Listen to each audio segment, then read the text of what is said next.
Picture this. The journey ahead starts here together, and together we can build a brighter future. You are listening to Illuminating Hope, a podcast of Hope House.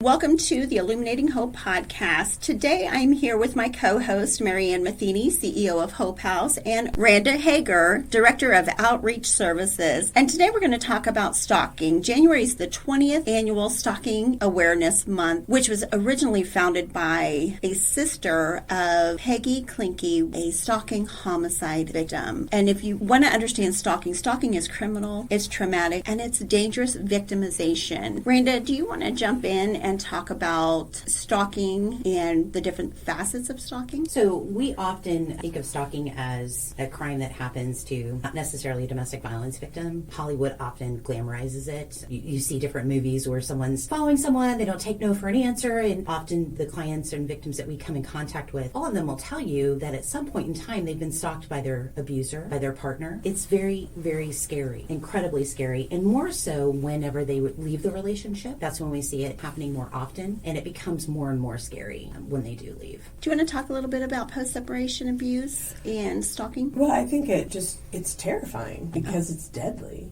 Right. And I think when you are talking about post-separation, that's when we know that that's a very dangerous time for domestic violence survivors, because those efforts to regain that control, to get that control back in that relationship, then those efforts have to be increased. And so they're going to greater lengths to try to get that person back into the relationship. So the stalking behaviors then escalate, and you're really looking at very dangerous things. And I think, Randa, you and I were talking previously that it's not just the following in a car, or right. You could also be thinking about the multiple phone calls, the thousands of messages that get left, or the texts, or the emails. But also our society has just continued to change, and now the ways that, those electronic ways that people can be stalked and can be followed and monitored is really what it is, really continue to change on a daily basis. And I think we as service providers have to stay up on that as much as we can, so that we can make sure that we can help safety plan, and we can help those people that we're working with know how to help mitigate some of that, or how to help get ahead of it. I heard a story from someone actually who works with us every day. I was talking to her the other day, and her stalker used a burner phone. And even when the police tried to call that phone number back, it was not even an existing phone number that showed up on her phone. So every number that this person used, this burner phone, was different. And Google Voice is the same thing. You can get a different phone number just by getting a different phone number. It's as easy as a click of a button. Makes it difficult. And the apps that are out there. And I think one of the things that we often talk about is that technology can be so wonderful, and it can make our lives easier, and it can really help advance us as a society. But we often see the flip side of that. Right. And how the technology that can be so helpful. So, we're all parents. As parents, it's really helpful, at least it is for me, to know, with my daughter's permission, I can know where she is, because right. she shares her location, and that, so I can keep track of her especially if she's traveling, and I want to make sure that she's okay. I do that as a parent, out of love, out of concern, and also with permission. As a safety tool. As a safety tool. Right. But never would do that without her permission. The problem is, on the flip side of that, is that can also be used to track someone without their knowledge, without their permission, and be used in a way to not monitor and to ensure safety, but to ensure control about movements, and knowing where that person's going to be, knowing what they're doing, and how to minimize what they're able to do, what help they're able to seek, who they're able to connect with. So we often see that the flip side of the technology being used in a negative way, when for the most part, people see it as such a positive thing. Caller ID is a prime example of that as well, which we don't have caller ID anymore, obviously, with our cell phones. But when caller ID first came out, everyone was like, oh my gosh, now I know who's calling, and it was wonderful. But for us, it was really a negative, because it was, again, then being used as a measure to maintain that power and control over someone. One thing that I find so interesting, and I've always found so interesting, is stalking is is controlled and it's strategic. So it's not something that just happens. Right. It's actually strategic. It's planned. It's a pattern of behavior to cause a reasonable person to fear for their safety. I was speaking to our COO, Eileen, when it comes to stalking, because it's just amazing some of the things that happen. Air tags in car seats, when you're switching car seats around. I mean, that's happened. It's happened, Tina. You know, we work with clients. We have the Guardian program, our visitation and exchange program. I remember when the client said, I thought it was really weird that he wanted to help me get the car seat out of his car and into my car and help me. And that normally doesn't happen during an exchange. And this was at the police department before they were in our services. So, and then the next thing you know, he's everywhere she is. And come to find out through assistance, we were able to find that there was an air tag that was put behind the seat. So these things are happening. They're happening every day, and they're happening on a scale that isn't always prosecutable, hard to prove. I think that's where it becomes a big issue, is how do you prosecute those things whenever it's hard to prove? So can you talk about, one of the big pieces of what we do is help our clients to safety plan. What are some things that we can help a client with who's experiencing stalking? Well, right off the top of my head, one of the things that we do, the advocates do, is when they work with a client, any client, even if a client, often clients don't define stalking within that relationship. They don't see it that way, right? They just say, they're following me all the time, they're calling me all the time, they're hacking my emails, they're doing these types of things. One thing that we do is provide them a stalking log. And that's, in a sense, it's a journal, and it's able to, it's interesting. The mind is a wonderful thing, right? But in your mind, you're thinking, these things aren't really happening, or I'm not really sure, I don't think it's a big deal, I'm not sure. Once you put them down on paper, you realize there's a pattern here. And so it's easier for not only the clients that we work with to see that pattern, but it's also easier for law enforcement and prosecutors to see that pattern. And so once that pattern starts developing, it's a little bit easier to talk to law enforcement. We've had victims that will say things like, I've come home and there was a wine glass full of wine on the counter, but nobody broke in. I mean, what am I going to do? I'm going to call the police. They're going to say, hey, you're crazy. Maybe you poured that wine before you left and you just forgot about it. The client knows that someone's been in their home. So if they can write down those incidents, that can start that pattern, showing that pattern. Another thing that they can do is, if they have access, it is technology. And again, good thing, bad thing, but we have access to those Ring cameras. If you can see that your abuser is coming up and down your street multiple times on your camera, and they have no reason to be there, you don't share children, there's no exchanges going on, then that again is something that the prosecutors can take a look at, and law enforcement can take a look at. But most importantly, it is just talking with them about making sure, just like I know MaryAnne had talked about, using your phone as a safety tool. That's an option for you to also have a safe person that you can use that as a safety tool with them. So checks and balances, making sure they know where you are and you know where they are and things like that. That's another way to stay safe. One of the things that comes to me too is those logs can also show an escalation that's happening as well. When things are happening over time and they're happening, maybe it's not apparent necessarily, but if you can look at that log and you can go, well, this is happening more frequently, it's happening every day now, not every other day, it's happening, and you can start to see that, then those patterns, and that again can help you safety plan, but it can also help you if there's a desire to prosecute or to get help from that legal perspective. And it's hard. We say safety planning all the time. We say safety plan. And it's really difficult we can throw out ideas all day long about safety planning, but it really has to form to fit the person. Everybody's situation is different. They have similarities. Obviously, we talk about the cycle of violence and we talk about the wheel, and that's great, but everybody's situation is different. For example, I don't drive the same way to work that everybody else does, right? So my route to work is going to look different. So safety planning around that, what does that mean? What is the closest police department to me? Where are the police departments on my way to work? So things like that, those are going to look different to each individual person. So it's just important. And again, just like MaryAnne said, looking at that stalking log and you show a pattern, but it's really interesting what comes out of some of those logs too. Things that you didn't think could possibly be evidence could be evidence. So it's really important that victims are able to journal that information down. I think one of the things that I think we hear is people feel like they're going crazy. They're losing their mind. Yes. When you hear someone say, I got into my car and I smelled coffee. Okay, that's not really that big of a deal. However, if you don't drink coffee and you know that means that person had just been sitting in your car drinking coffee, and what were they trying to do? They were sending you a message. And that message is, I can get to you. I can get to you at any time. There's nothing you can do. You're not safe from me. And the terror that can elicit from someone, that's the part that I think we have to be very aware of, is that you cannot take this lightly. This is serious business. When somebody is going to the level of stalking, their intent, and they are serious, and that person really is causing danger to the person who they're stalking. You talk about fear.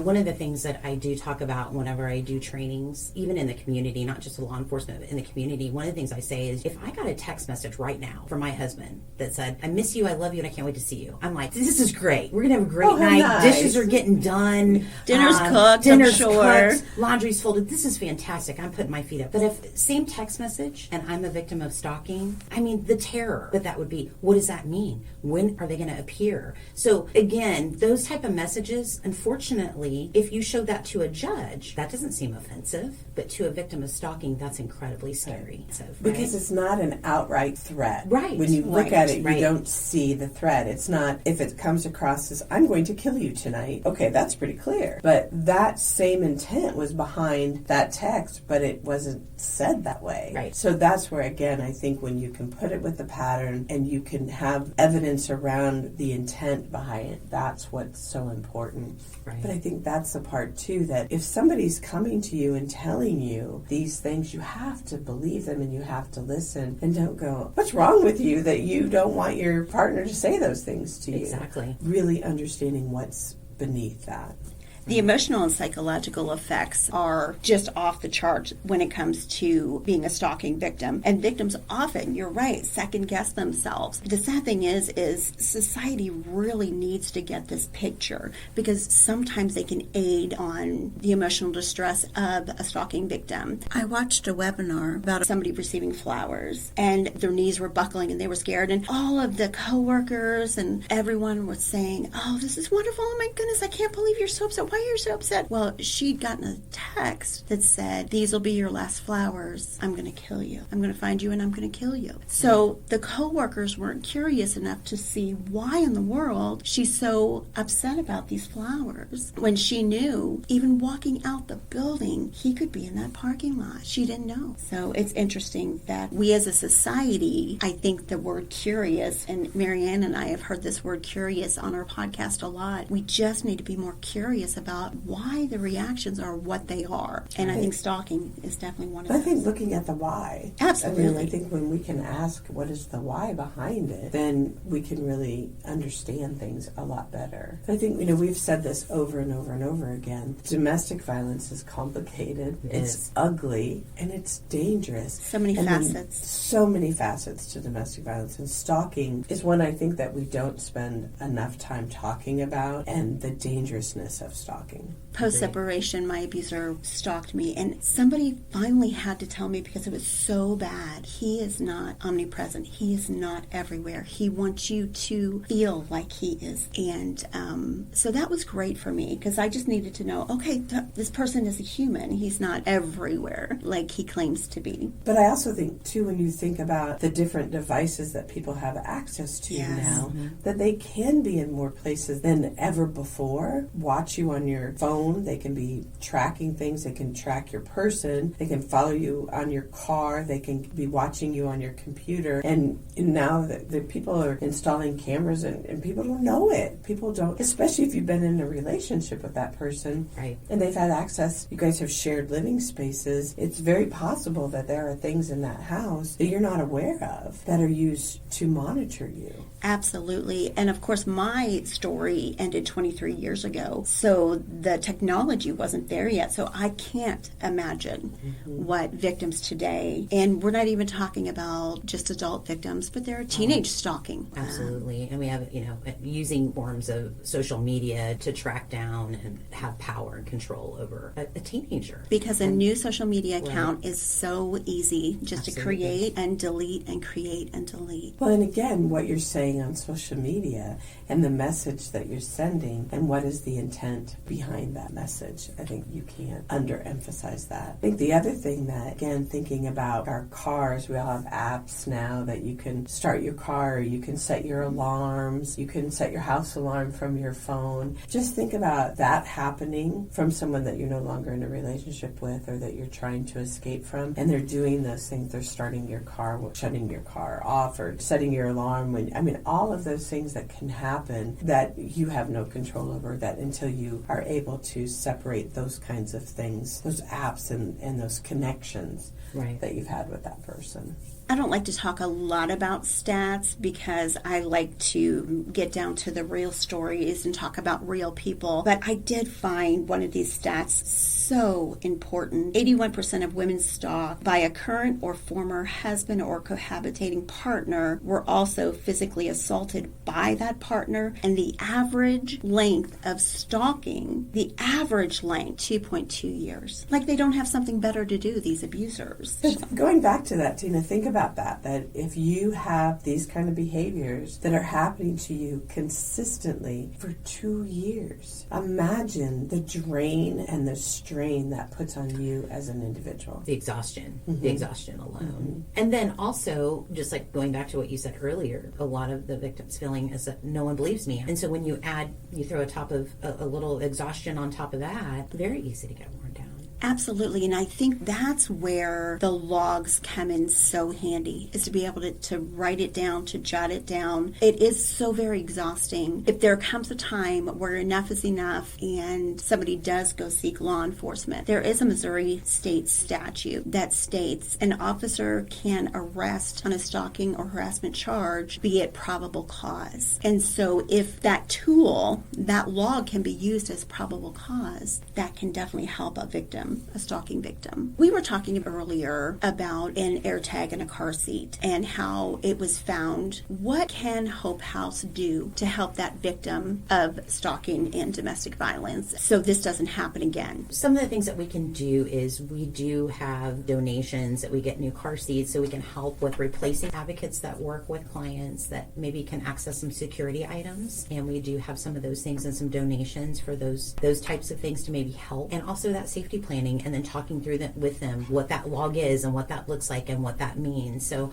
there's several things that we can do to assist. Let's talk about some safety tips. What are some practical tips for preventing stalking? I think, Randa, you touched on it earlier, just if you can find someone to confide in and talk to who understands the situation and can be your safety person. The log, of course, is I think really, really very important. But I think also having that person to talk to help you to normalize it and make it, you're not imagining this, you're not losing your mind, you're not making things up, because you've got this person who you've been talking to consistently who can help you to see the pattern and help you to recognize that this is happening outside of you. And to me, that is really critical to help someone to stay centered and to stay calm in that situation. And I think having a safety plan in place with how to reach law enforcement, making sure that you're aware of going and having your car checked.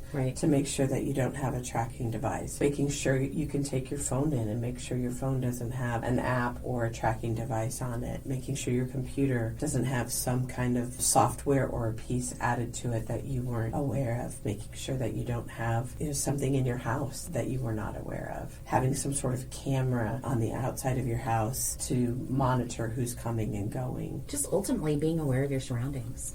And like I said earlier, when I go to work, I may not drive the same way every day. I might take different ways, but also knowing the locations of law enforcement, knowing locations of where I can go if there was an incident on my way to work, on my way home from work. Having alternative routes and knowing where your safety places are is incredibly important. And I think at your place of employment, if 100%. your supervisor can know what you're experiencing, or someone at your place of employment can know what you're experiencing and can help, making sure that somebody's not coming that's not supposed to be there, or not. Maybe you can have a special place in the parking lot that is less public. Just working with, again, you talked about it earlier, it's so individualized, but really talking with your employer about things that you could do to make sure that you're staying safe at work as well. And I think the biggest reason for this podcast, and we wanted to get together and talk about stalking awareness, is to encourage community awareness and involvement. If you think something is not looking right or doesn't seem right, be curious about it. A client that I worked with many, many years ago, I remember that her abuser was stalking her, and she was like, I don't know what to do. I don't want to go and tell my neighbors all of my business. And I'm like, you don't have to tell your neighbors all your business. I understand. But can you at least talk to your neighbors and say, hey, if you see this truck and this description, they're not supposed to be here. Can you call the police if you see that this particular person shows up? Also, maybe you leave your front porch light on all night and all day, all the time. And yes, you have to replace the bulb quite often, but it's worth it. And you can tell your neighbor, if you ever see that light bulb off, then you need to call the police. And she did just that. And months went by, and one day her neighbor woke up at about 2 o'clock in the morning, and that light bulb was off.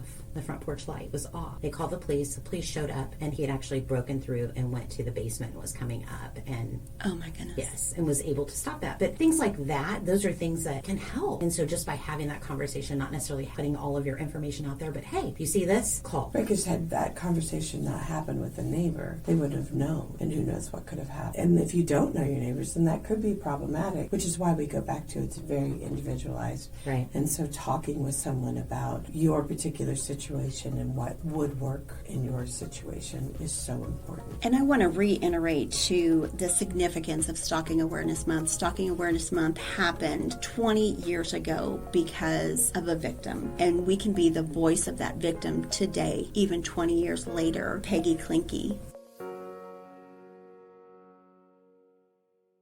Thank you for listening to Illuminating Hope, a podcast of Hope House. A special thank you to our newest recurring donor, Mary. Learn how you can support Hope House and domestic violence survivors by visiting hopehouse.net.